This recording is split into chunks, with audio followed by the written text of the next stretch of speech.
Welcome everyone. I'm going to call to order the November 15th meeting of the Hoc Parking Committee. Excuse me. I'm going to take advantage of my prerogative as the chair to make some opening remarks. Just to let you know, I'm wearing a mask because I'm going to be visiting someone in their 90s soon. And so I just am doing this for safety for them. I'm going to do my best to speak loudly. If you can't hear me, wave at me. I won't be offended by that. Thanks. Before I talk about how we're going to proceed this morning, I want to remind everyone that the proposed changes only apply to current regulated streets, those with 2-hour zones.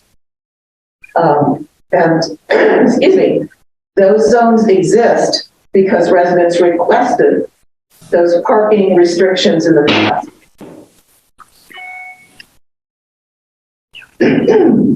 Hard for me to speak loud this morning with my allergies bothering me. So bear with me as I clear my throat periodically. As noted on the agenda this morning, the committee is going to revisit the enforcement period, and we're going to come up with a new recommendation for council to consider. We're not going to discuss the proposed fees today because council will be discussing those at their Thursday, November 17th business meeting.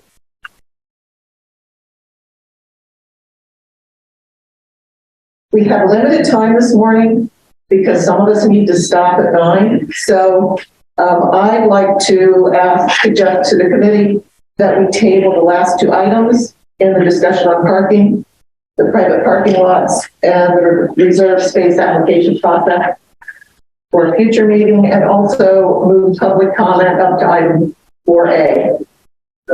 Any objections to that? No. Okay, super, thanks.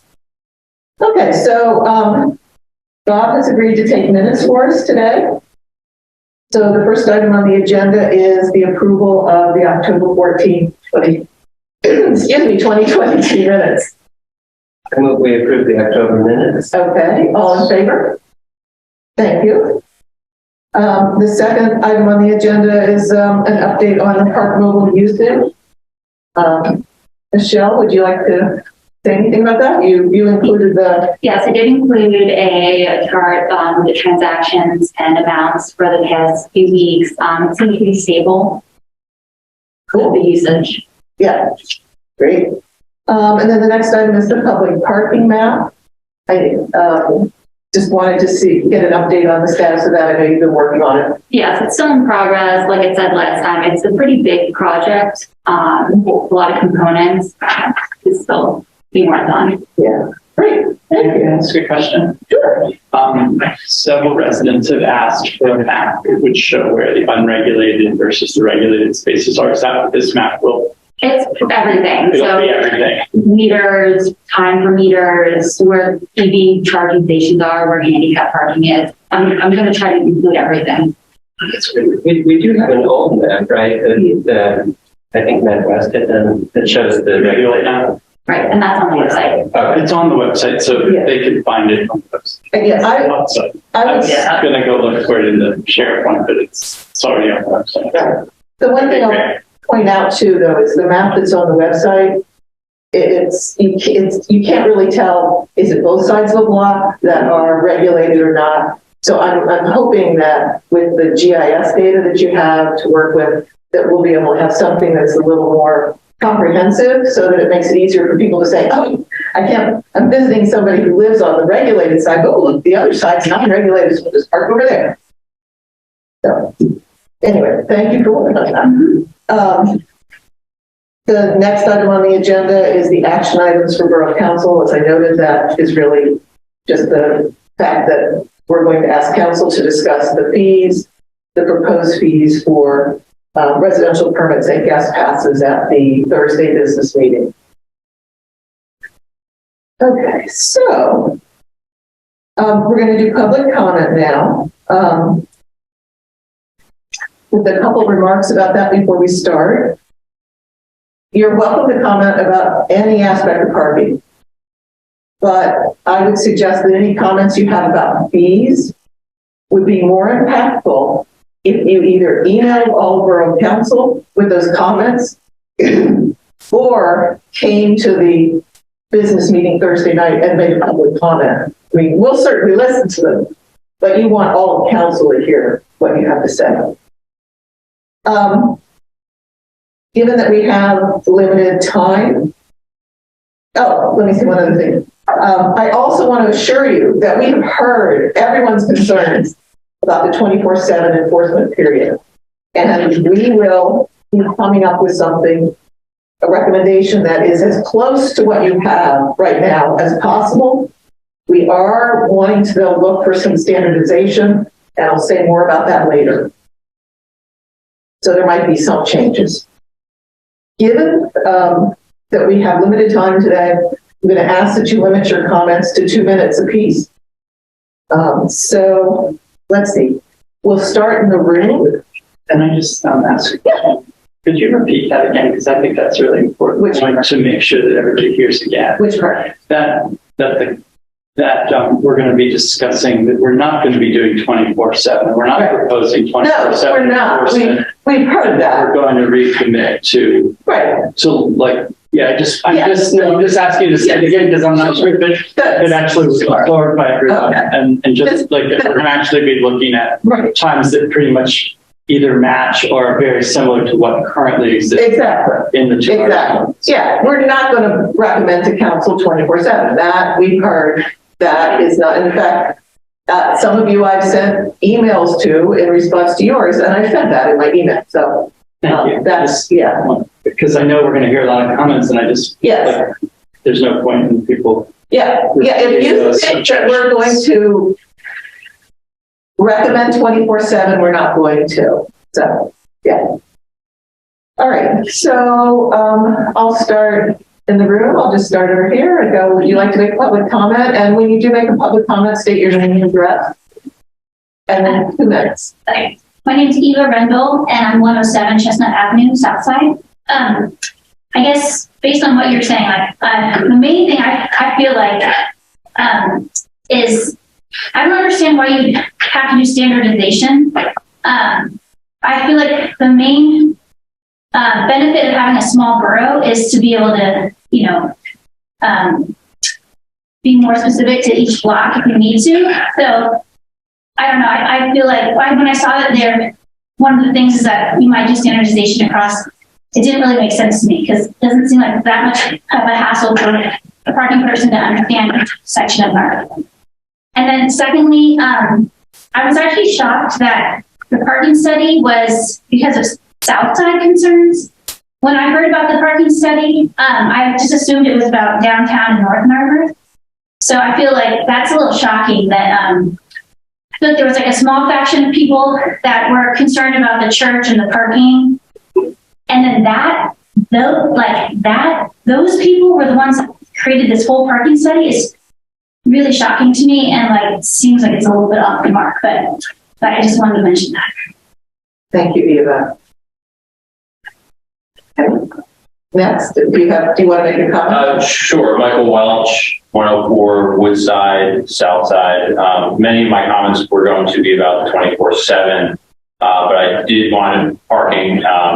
I did want to reiterate, however, some of the thoughts and judgments with regards to any type of expanded guest passes. It seems that there's been a lot of concern about how that would really impact family, relatives, and friends with visiting their friends and neighbors. And I was a bit shocked that any type of expansion of guest passes was thought to be appropriate in any capacity. And I want to just express that we are very concerned about any expansion with guest passes.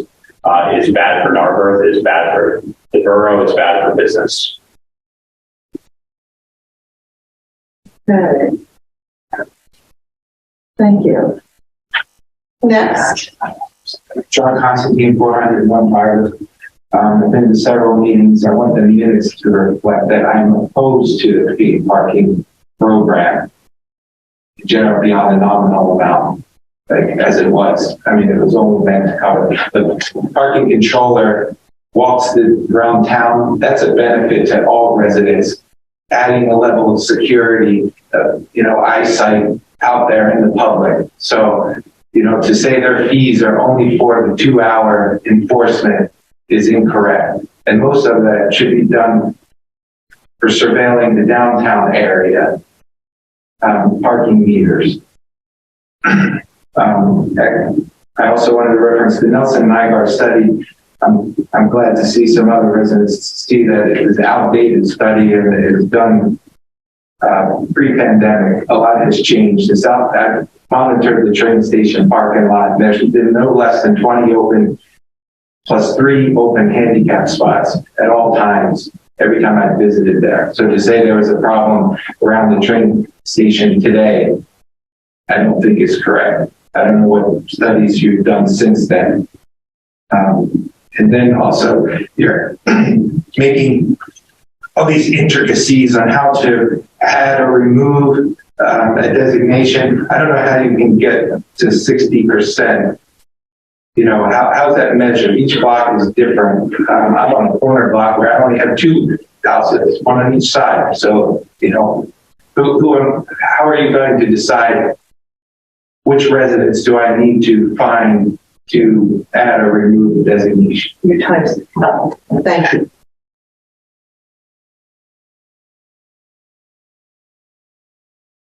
I'm making a note of that.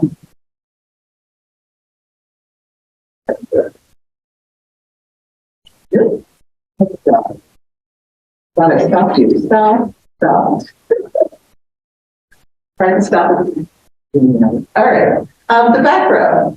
I'm Aileen McGovern. I live at 120 Woodside Avenue, where the family has resided for over 50 years. And as I wrote to members of the parking committee, I've lived through many changes in parking. When we had 2-hour parking during the week, I would call and let the borough know who would be there. But now, I think you have said you're not going to change the regulations, that it won't be 24/7. But my concern is that it's not on weekends, because weekends is when family come to visit. And if I have to decide how many parking permits do I have to buy so that, I want to, who gets the parking, who has to pay, I have to pay for parking permits for my family to come visit. And I just find that to be outrageous. And are these fees going to be used to pay the person who's going to patrol on Saturdays and Sundays?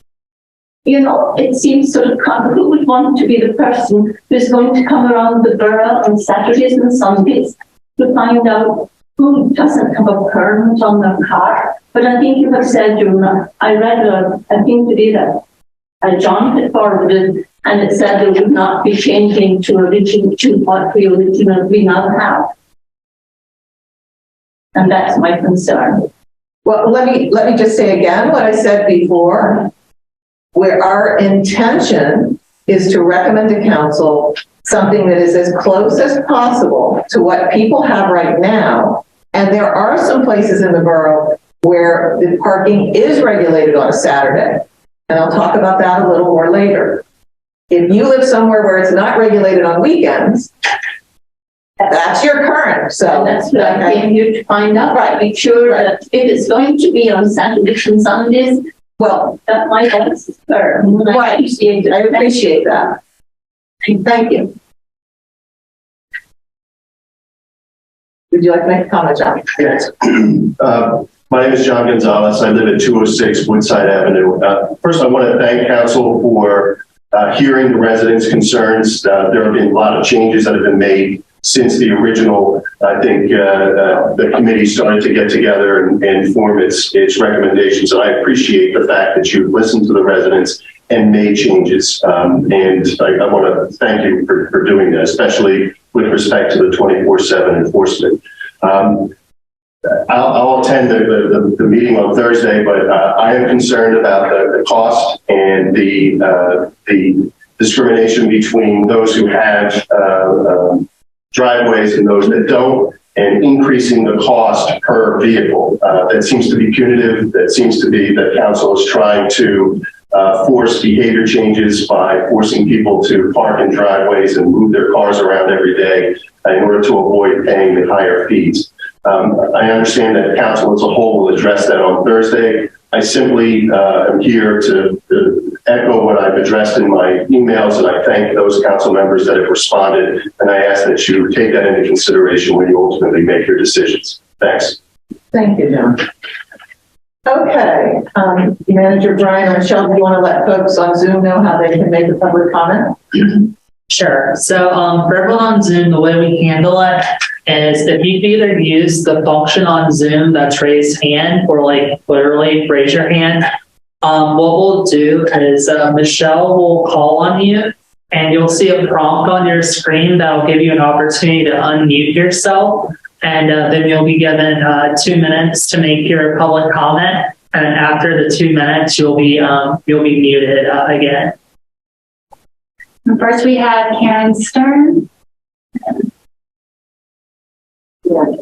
You guys have already been 2 minutes. Everyone. No, I got it. Yeah. Thank you. Sorry, we're lacking. What happened? Really. I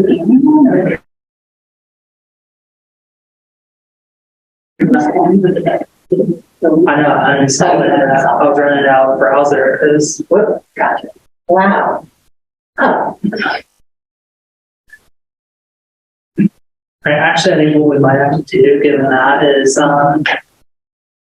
let's go back and letting people unmute themselves. And we'll just have to kind of go on the okay, sorry, you got it now. It's really slow. Yeah. Wow. You might have to hop on your computer to do it. Bear with us as we have a few more technical difficulties this morning. Zoom does not want to cooperate with us today. Okay, I think I'm unmuted. Right. Okay, thanks. All right, Karen Stern, Chestnut Avenue. This parking study is 5 years old. It was originally started with concerns about the church being made into apartments and train commuters that are not so relevant. But I want to talk about the fees. The parking study suggested a base rate of $25 to $35 for the first permit, not $50, which is what the committee said. And it also said for people without driveways like me, the first permit should be free, not $25. So the parking committee says $50, $100, or $200 for houses with driveways, or $25, $50, $100 without. The study suggested $25, $31, $50 for houses with driveways, and $0, $25, $31. Go back and look at the study and do the math. This is the fees you have suggested are unreasonably high, not workable for lower income residents. Everyone hates the 24/7. We know that. I live in a zone that goes till 6 p.m. There's no reason to extend it to 8 p.m. as was suggested to me by Barbara Fortner. It was for train commuters. Train commuters are not parking until 8 p.m. That impacts us having guests. The guest fees are also onerous and intrusive. They will add up quickly. Do I have to tell you every time my friend or family visits? It's really, the way we have it now is we have a guest if they're on a weekday. That's the only time it is needed. And we shouldn't have to pay a lot of extra money for a policy that nobody wants. Finally, and most disturbing to me, was the casual way in which several borough council members and the mayor discussed drastically increasing the fines at the meters, where they would accumulate each hour. Parking on a snow emergency route would go to $300 instead of $50, and damaging a parking meter would go from $20 to $500. When you charge hundreds of dollars in fees, you may be causing a financial crisis for that unlucky person who made one mistake. This is inequitable, and it disproportionately affects poor people, including residents and employees making minimum wage. Many municipalities are moving away from excessive fines. Why is Narberth going backwards? The Borough Council needs to do better, listen to residents, and come up with a reasonable, equitable parking plan listen to the residents of each neighborhood about what works best for them. I've lived here for 25 years and the status quo has worked for about 20 years just fine. Don't make Narberth a hostile place to live in and visit. Thank you. Thank you, Karen. And I'll let you know, we had some technical difficulties, so we didn't hear the middle part of your comment. If you want to email that to us, that would be lovely. Do we have everybody? Yes. Okay, there we go. Next, we have Deborah Launcer. Okay, can you hear me? Yes. Okay. So I appreciate that, you've done a lot of work on this over time, and I realize that people have complained about parking, but that's no reason to kind of beat us over the head with a very onerous parking policy, frankly. And so this is a plea really to nix the paid guest parking idea. It's unnecessary. A need has not been demonstrated for that. It's a solution in search of a problem. It's so meaningful to me and to all of us to have friends and family, i.e. guests, over to visit. It's good for our mental health, particularly after the last several years, and our community and our downtown stores when people come to shop, to have lunch or dinner, or just to visit. Placing a fee on a normal social activity is unnecessary, it's onerous, and I think Karen Stern used an excellent word, it's hostile. It literally penalizes social life. It's a financial burden, and particularly to older people and to people who don't make a lot of money. It's outrageous, and it interferes with the overall happiness of living here.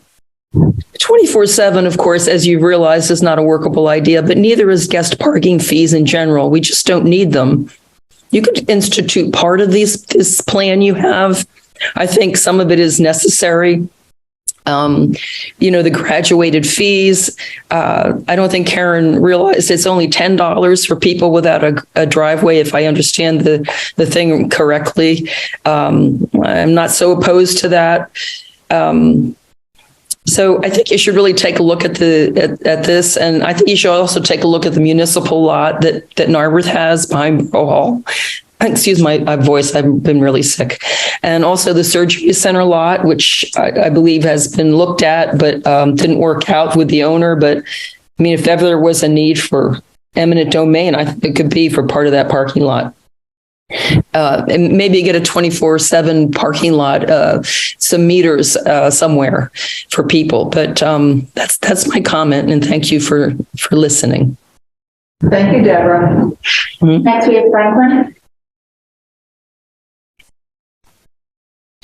Hi, everyone. So I'm Franklin Klein. I live at 110 Elmwood on the south side. I'm on the road that has the train station. First, I wanted to say thank you so much for having Zoom, because I'm trying to get children off to school at the same time as attending this meeting. So thank you. So I've lived here for 4 years. Richard Myers, who's on the road, also who's on the Zoom call with me, has been here many more years. In my 4 years of living here, there's never been a parking issue on our street. We have numerous residents who don't have driveways, and there's always enough street parking for everybody. During the day, people leave, other people come in, but because there's a 2-hour limit, it stops people from just parking their car on our street and then taking the train in all day. So there's never been an issue with parking on our streets. I see where residents park. I'm a stay-at-home dad, so I see where people are parking. I see the coming and goings during the day and during the evenings. And really, any kind of parking change where you're requiring guest passes, where you're requiring 24 hours. I know that's not going to happen, but it really does impact social life. If I have 4 or 5 guys over for a poker night, or if I have, a couple of people over for dinner, it really affects when that happens. And that changes the culture of Narberth. Narberth's a friendly place where it's really enjoyable to live here. And if it becomes a hassle to have guests over, it's not as enjoyable. That affects property values as well. If people don't want to live here because of that, that will affect property values. And that's a big concern for me, because, our house is a huge part of our investments. And so if all of a sudden Narberth gets this reputation of being difficult or hostile towards guests or people parking in our areas. People might not want to live here, and that definitely will affect property values. So I've never seen a problem on our street, and we have the railroad station literally on our street, a couple doors down from us, and it's never been an issue. Thank you so much for hearing me. Thank you, Franklin. Perfect time. Yeah. Next, we have Lee Davis. Morning, everybody. Thanks again to the committee for having this opportunity for us to speak.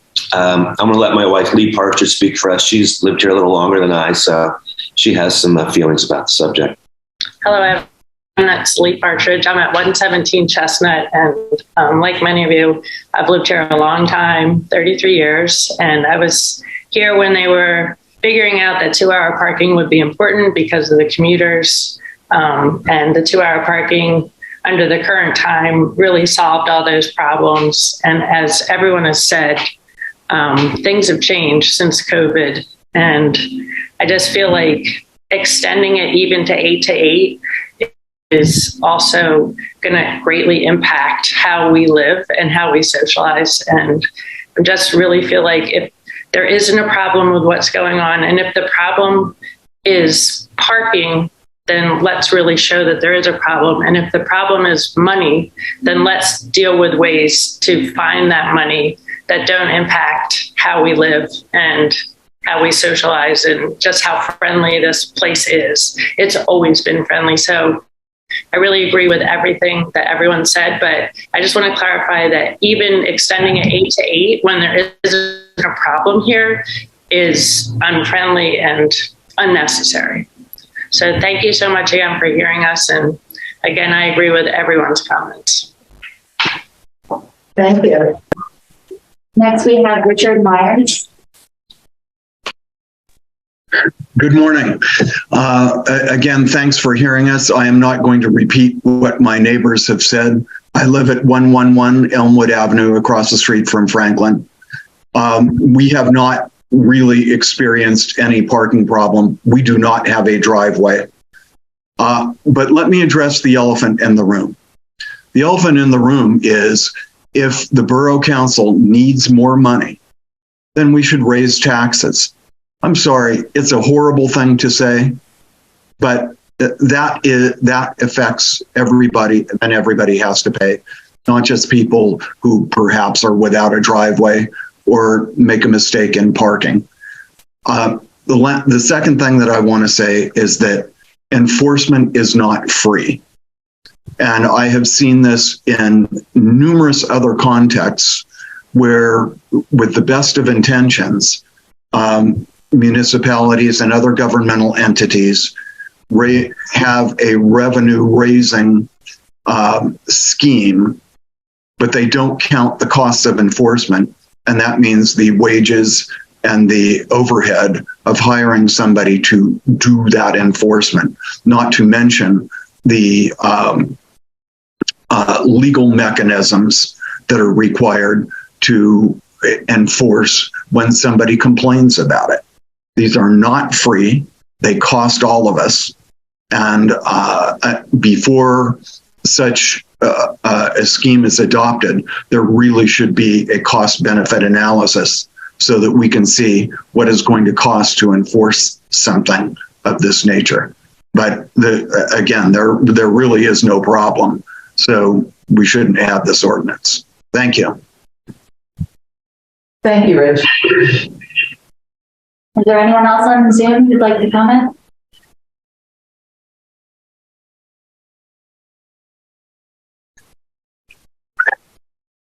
All right, well, thank you everyone for your comments. We really appreciate it. So we'll move now to the discussion on parking and the topic that we're all here for primarily, although we do have a couple other things the committee would like to do, and if we can, we will get to those today. So one of the things that when we got the feedback about 24/7 not working was that I started really digging into what are the enforcement periods that we currently have. And there are a number of them. It's not just one or two. It's fairly complicated. And the parking study that Nelson Nygaard did, the parking study task force that wrote a report, and those were all community members who participated on that task force, recommended a streamlining of those periods so that it was easier for people in the borough to know what are the rules, where, and also easier to enforce and administer. So that, you know, I think we should then, okay. So we're in this situation where what we have is kind of complicated, not easy to understand. It's not as straightforward to administer as you would want. I spent some time looking at all these different periods. I even drove around the borough because in looking at what's in our code, there are blocks where it says they have 2-hour parking, but it doesn't say what the enforcement period is. That's, you know, something from 10, 15, 20 years ago, maybe. It just never made its way into the code. So I was like, well, what's posted? So I drove around to look, and what I'm really seeing is that we have a lot of variation. Now, the south side is pretty much all the same. It's pretty much 8 to 6, Monday through Friday. There's one block that's 10 to 8. I can't even begin to explain why that is, especially because in the code, it said it should be 8 to 6. So why are the signs that? I don't know. But I think we should figure that out. And if that needs to be changed, we should change it. We shouldn't leave it this odd little outlier. On the north side, we have a lot of differences. We have 8 to 6, we have 8 to 8, we have 10 to 8, we have 6 to 8. And sometimes there's no indication of the days of the week that those apply. It just says, you know, 2-hour parking, 8 to 8. Is that every day? I don't know. What would you assume if you were not wanting to get a ticket? I don't know what I would assume. Some signs say except Saturday and Sunday. Some say except Sunday. So if you put all this together, that's a lot of different periods.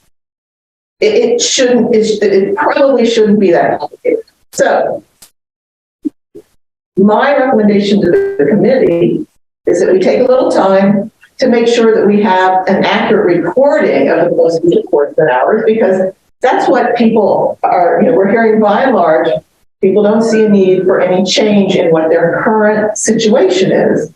Although I will say we've only heard from half a dozen people on the north side.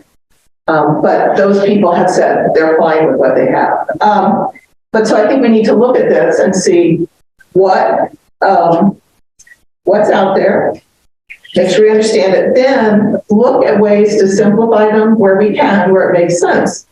And I think that our goal should be to have one set of enforcement period per neighborhood. And what I mean by neighborhood is the committee has already decided and recommended to council that we utilize the map that Nelson Nygaard put together, where they created 3, sorry, this is small, but 3 sections of the borough.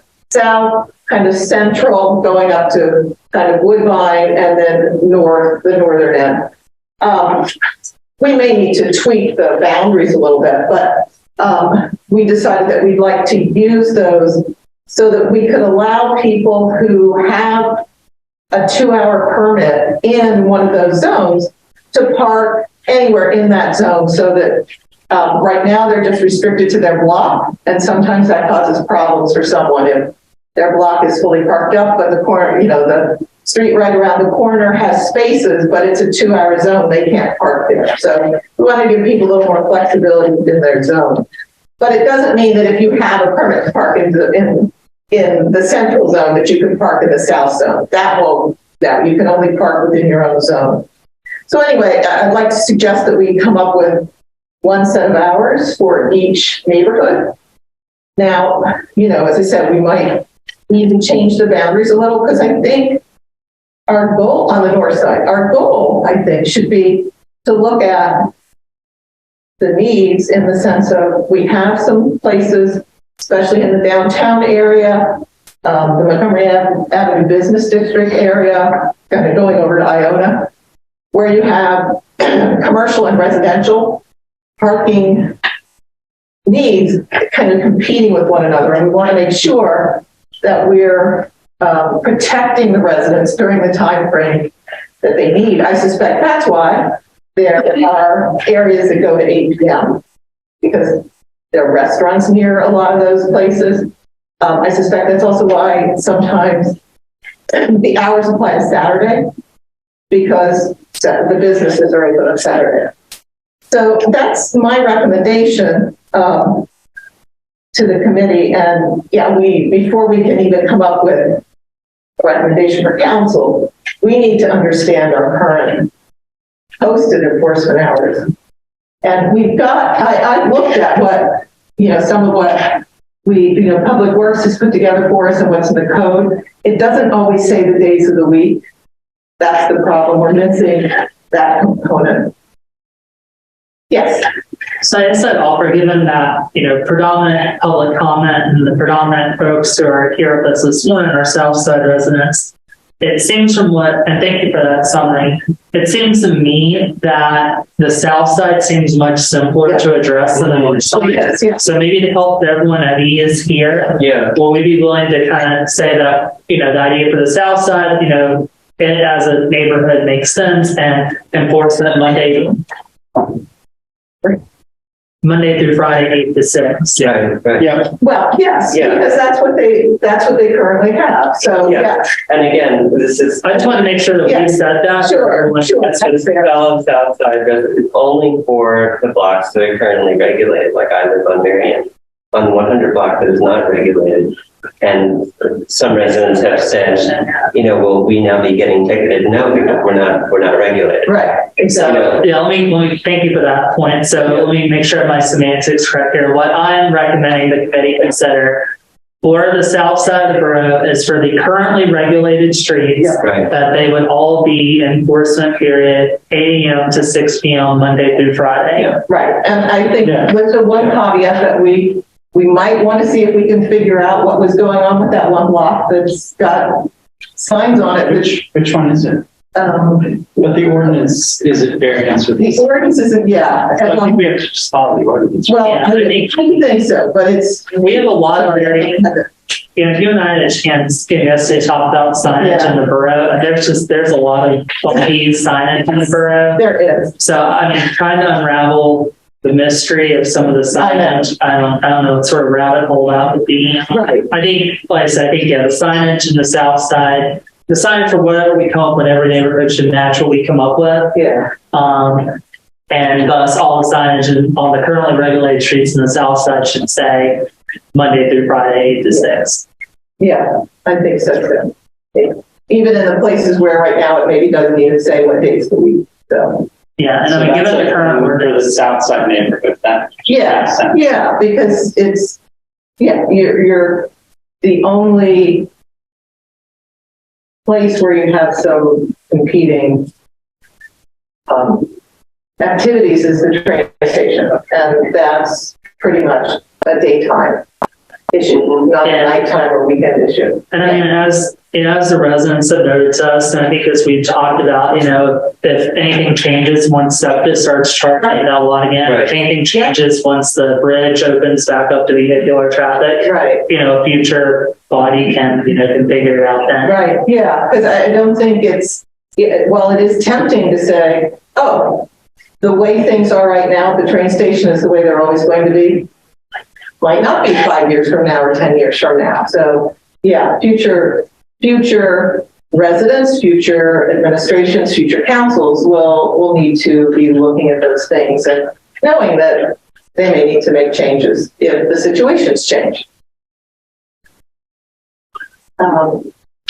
So sorry, I kind of derailed. I just want everyone's here. I feel like the south side was relatively straightforward to figure out what we were all. You ran us. Yeah. You ran.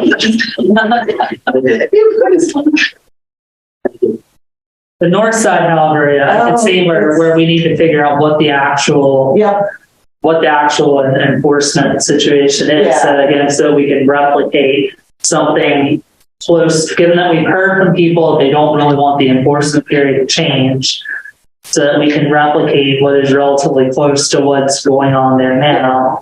And you know, with the hope that we can have a little more standardization, because there are some places where one side of the block is one time frame and the other side is another. And maybe that's appropriate, but I think we should take a look. Given that I found signs in this block of, I forget, I think it's a 300 block of Chestnut. That's 10 to 8, even though that's not what's in the ordinance. It makes us question what the signages are always. So what I can do is I can ask our public works manager to go back out again and do a more detailed look at what signs are there and mark on I don't know if it's possible on a GIS map or on just on handwritten sort of thing that we can then make into something digital. I had a thought on that too. I don't know if that was part of the inventory that Nelson Nygaard did for their report, because there's some maps in here, which honestly, I can't read from the printout, they're so small, that almost looks like they might know some of that, but it's hard to tell. There was an intern hired in 2016-17 who did the GIS mapping of all the signage in the borough, so we do have that. Oh, yeah. good. Oh, Okay. Yeah. So the only thing is that would be, it's a little out of date. If something has changed. Yeah, so I don't know. Maybe start with that list and go and compare and see. Because when I drove around, I noticed that there are a lot of signs that look relatively new. And they almost always don't, I don't think I saw any. They all had just the hours of enforcement, not the days. It seems like maybe newer signs were ordered without full enforcement information on them. Yeah, I know. Who knows? So after we have that information, then we have the conversation about the difference between the sort of downtown differences between the Montgomery Avenue. And try to discern what's different about those two areas. Yeah. I was in Michelle's memo, she talks about where there's 8 to 6, 7 days. I'm wondering if that's Montgomery Avenue. I checked back in with her. We're not 100%. Sorry, just to make sure we're all clear, we're talking about Michelle Penn. Yes, exactly. The informational packet that she put together, like with some observation. Yeah, I checked in with her on that, Bob. She's basing that on a page in the Nelson Nygaard report, a map with a legend that is very hard to read. She thinks it says 24/7, but she's not sure, and she can't even tell where it is. So we need to find that out. It may not actually exist. So this is a conversation that has to be kind of weighted. So we know. Yes, that's what I'm See if we can suggesting. figure out a difference. What's the difference between the commercial and the downtown and the commercial in Montgomery? Right, and then the north side residential areas. Is there anything that adjacent to those? Like the ones that maybe are more adjacent to the train station? Maybe they have a different need from the residential, up further north. I guess my gut reaction about knowing that information is like the area on the Nelson Nygaard map, the residential part of the north side that's further away from Haverford and the really commercial part of Montgomery. I mean, again, I would just instinctively, I would say 8 to 6 Monday through Friday. Yeah. But the part that's closer to those commercial areas, I think we talked at a previous meeting or council meeting, given that the meters are Monday through Saturday, 8 to 6, I could see a scenario in which, people start parking in those residential areas near the meters if we don't have Saturday enforcement on those. Right. Right. That's what I was saying. I think we need to consider, well, what are the competing factors in an area? And so if it is businesses that, like restaurants that go into the evening, or businesses that are open on Saturdays. And I agree with you. I think the one place where we think is residential that we probably need to do something different with, and Nelson Nygaard included this area in the north section, but the Iona area that's near Montgomery Avenue has business and commercial, and even even going over to North Narberth a little bit into that area where you're competing, that funny slice, that triangular slice. So we may, that's what I'm saying, we may need to tweak the boundaries of the neighborhoods. I mean, there's people who like come bring their kids to Dance Express, which is on Iona. Yeah. Or they bring their kids to the Jiu-Jitsu studio, which is on North Narberth. That right, like all week long, and there's a lot of parking activity that goes right. Yeah, and so the time, the enforcement period is going to give those people the level of protection that they would like might not be 8 to 6 Monday through Friday. It might need to be something different. So we need to talk about that. Anything else on that? That's good. So one thing that I did just want to mention in response to a couple of the comments around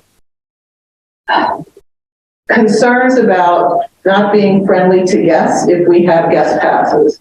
The guest passes are only needed during the enforcement period. And right now, guest passes are needed during your existing enforcement period. There's just no fee for them. So, that's the way that you register your guest so that the parking controller knows not to give a ticket to that person. They know they're visiting you. They're not illegally parking in the 2-hour zone. If you don't have those guest passes, the parking controller can't know who is a legitimate parker on this street who's not a resident.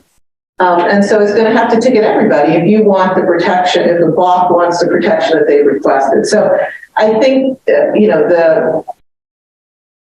I totally understand it's not friendly to require guest passes 24/7, especially with a fee. I understand that thought, but I think we're still going to need to require guest passes during whatever the enforcement period turns out to be, because I would think residents want to make sure that people who shouldn't be parking on their block aren't.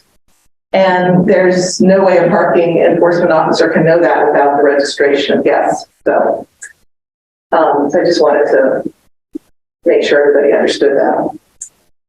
All right.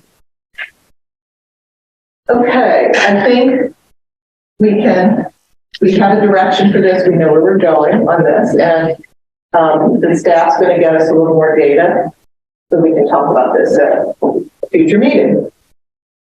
Let's see. So there is one other item on the agenda that Manager Bryant brought to our attention. We set up a parking permit program for the 201 State Line lot. It's $100 a month. I'm getting that right, yes. To park the exception of snow emergency. Right, anybody can park there during snow emergencies. Same thing with 100 Conway, even though there's no overnight parking there. If there's a snow emergency, you can park your car there, that's fine. So we have some people who are parking, have gotten permits to park at 201 State Line, who have an oversized vehicle that is not allowed to be parked on our residential streets. That's a provision that council put into place a number of years ago. I'm not even sure how long ago, but it's been a while. And someone has raised the issue, well, the vehicle that they're parking is for their commercial use. And because they're not allowed to park it on the residential streets, they are wondering, would we make any kind of adjustment to the fee in that situation? And so I guess we're wondering, should we have like a different fee structure for a commercial use vehicle versus like a recreational vehicle, a boat or an RV or something? Are you also asking if there should be a different fee for resident users versus non-resident users? No, that's well, are we allowing non-residents to park there? No, I don't think so. I think we are. Yeah, I think there are people leasing non-resident. That double check. We're just. I'm pretty sure, yeah, we allow non-resident. Sure. Okay. I've heard of they ever regulate. Well, I think, well, no, but I think, don't they have to have, I don't know, all right. I could have sworn that. Oh, actually, because we had the thing about, you have to show an arbor, you have to show the vehicle somehow connected to an arbor address. So, yeah, we currently are only allowing residents. That was like a new. Yes, yes.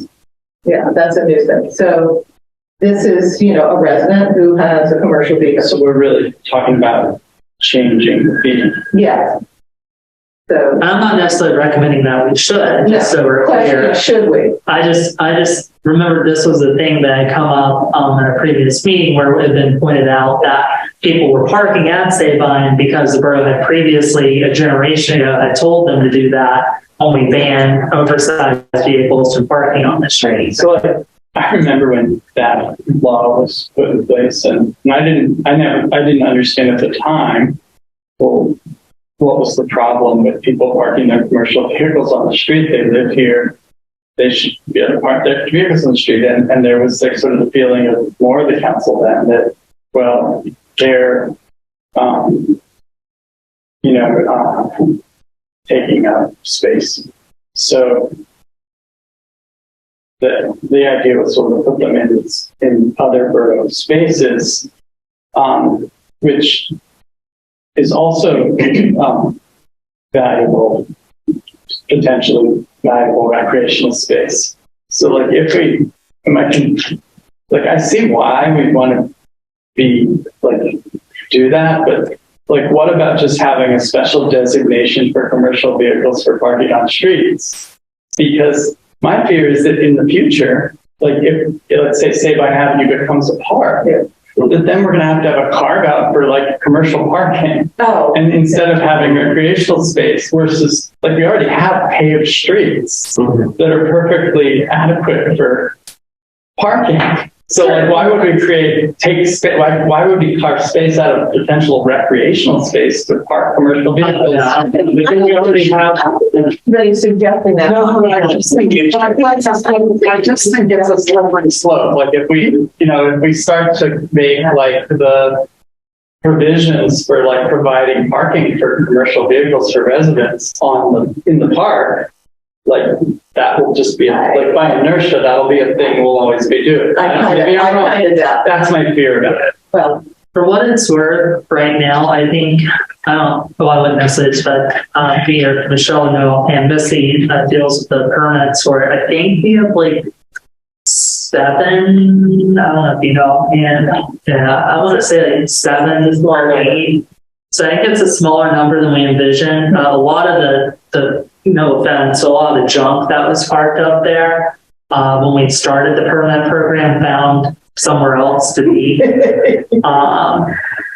So this way, I think we're not talking a lot of vehicles. So, I think, whatever happens in the future of Sabine, if there's no longer, I don't think we would continue that program. I think we would just tell those 7 or 8 vehicle owners, like, you got to find something else. And then maybe at that time, council could decide whether they want to allow them to park on the street or not. If you have that vision, that's good. Yeah. Because maybe there's a place like along Havard Avenue where they could be parked. Yeah, I was going to say. Some place that maybe isn't in a residential area. Thank you. Yeah, more space. Do for the borough. It's all volunteer and I greatly appreciate it. Thank you. You're welcome. Thanks for coming. Yeah, anyway, but you don't want to do that now. Like just. Okay, I hear you. Yeah, and we would have to consider where is the appropriate place if you're allowing parking on residential streets. There are some residential streets or some spots on them where you should not park an oversized vehicle. Okay. You can't see around it. Maybe you can't even get around it because it's so wide. So we'd have to be very thoughtful about that. Right now, we have that parking lot up there. I would say it makes sense to continue to use it for that until that parking lot is no longer there. And so I think our question is just, do we want to consider a different fee structure for commercial vehicles there? The other issue I've run into as well is people, nonprofit organizations who have vehicles they want up there. Some of actually, some of the vehicles parked up there now are vehicles that used to be in this lot that moved over there and are now part of that permit program. So, Do you have a recommendation? I mean, I think nonprofits should be free. I mean, with proof of your 501c3 status. Again, nonprofit that has a connection to Narberth. I'd say, I mean, again, I don't want to overcomplicate it. Like, you know, I'm the person who dealt with you know, the reason why we're talking about this, and I totally understand, you know, where this concern came from, and I thought it was valid enough concern that we're talking about it now. But I don't know. I really don't want to set up like 3 different fee structures. I want to say nonprofits free, nonprofit with proof of nonprofit status connected to the borough is free. Everyone else, you just got to pay whatever the fee is. And I think that fee should be the same for everyone, whether you're parking your commercial vehicle or you're parking a boat or trailer or anything else up there. And I think when we set the fee, I think we looked at what some of the competing commercial rates out there were and found that our rate is, even at $100 a month is, less than, alternatives in the area for residents. Yeah. And again, we've already limited it to residences only as well. Yeah. Just think about, like, I know the tree guy who lives on Woodbine in the Lower Marion side, and he pays a lot of money to park his trucks over in like Manhattan Park, Philadelphia, because there's not like some place in Lower Marion where he can park them. They can't park them on his street. So it's part of like the cost of his business is where he can park his trucks. Dartmouth has a little different history than Lower Marion in this parts. And like I said too, I necessarily don't want to encourage a bunch of people to be parking at Sabine anyway. Like to your point, Bob, that as we seek to expand the park space on the property, I don't want to have this, I would not, and like, the borough is not going to continue the current parking program, once we expand the park space. And yeah, exactly. We don't want, like, when they're designing the new park to have to build a parking lot. Well, so I think that's also all the more reason to discourage, not get people further encouragement to park up there now. Yeah. I think that makes sense. So I guess I would say, I don't know, if the committee signed it, I would say just, leave the fee where it is and just, and then just administratively, maybe we can go back next time we do an ordinance update and actually put this in code, but until then, I'll plan on administratively not charging fee for nonprofits. The fee might be in a resolution. Can't remember. Yeah, that's true. I'll definitely go back. Yeah, it might be in a resolution. So it might be, I think it is, because I think it's on the fee schedule that we're going to take a look at it at the day on Thursday night. So, I looked at that a couple days ago and I can't remember for sure. Is the committee, comfortable with nonprofits that have a connection to Narberth and our 501c3s, that the fee for them be nothing, that there be no fee for the party skills and this recommendation of the whole thing. Right. Thank you all for taking the time to kind of help me sort that out. You're welcome. Thank you for sorting that. Yeah. Okay. Is there anything else that we need to discuss this morning? All right. So our next meeting will be on December 9th at 8 a.m. I will adjourn the meeting. Thank you.